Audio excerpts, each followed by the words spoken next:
1.5 KG ಚಿಕನ್ಗೆ ರುಚಿಗೆ ತಕ್ಕಷ್ಟು ಉಪ್ಪು ಹಾಕಿ, ನಂತರ 1 ಚಮಚ ಶುಂಠಿ ಬೆಳ್ಳುಳ್ಳಿ ಪೇಸ್ಟ್ ಹಾಕಿ, 1 ಚಮಚ ಮೆಣಸಿನ ಪುಡಿ ಹಾಕಿ, ಹಾಗೆಯೇ 2 ಮೊಟ್ಟೆ ಹಾಕಿ, 2 ಚಮಚ ಜೋಳದ ಹಿಟ್ಟು ಹಾಕಿ, 1 ಚಮಚ ಅಕ್ಕಿ ಹಿಟ್ಟು ಹಾಕಿ ಚೆನ್ನಾಗಿ ಬೆರೆಸಿ ಮ್ಯಾರಿನೇಷನ್ಗೆ ಇಡಿ.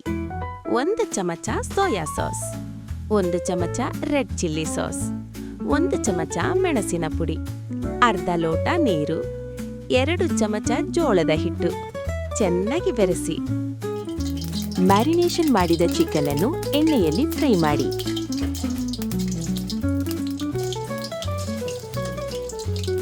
ಫ್ರೈ ಆದ ಚಿಕನ್ ಅನ್ನು ಬೇರೆ ಪಾತ್ರೆಗೆ ಹಾಕಿ ಇಡಿ. ಒಂದು ಬಾಣಲೆಗೆ ಸ್ವಲ್ಪ ಎಣ್ಣೆ ಹಾಕಿ, ಕತ್ತರಿಸಿದ ಶುಂಠಿ ಬೆಳ್ಳುಳ್ಳಿ ಹಾಕಿ, 1 ಕತ್ತರಿಸಿದ ಈರುಳ್ಳಿ ಹಾಕಿ ಚೆನ್ನಾಗಿ ಫ್ರೈ ಮಾಡಿ. 1 ಕತ್ತರಿಸಿದ ದೊಣ್ಣೆಮೆಣಸು ಹಾಕಿ, ದೊಣ್ಣೆಮೆಣಸನ್ನು ಬೇಯಲು ಬಿಡಿ. ಬೆರೆಸಿಟ್ಟ ಸಾಸ್ ಮಿಶ್ರಣವನ್ನು ಹಾಕಿ, ಸ್ವಲ್ಪ ನೀರು ಹಾಕಿ, 2 ಚಮಚ ಟೊಮೆಟೊ ಕೆಚಪ್ ಹಾಕಿ, ರುಚಿಗೆ ತಕ್ಕಷ್ಟು ಉಪ್ಪು ಹಾಕಿ, ನಂತರ ಫ್ರೈ ಮಾಡಿದ ಚಿಕನ್ ಹಾಕಿ ಬೆರೆಸಿ.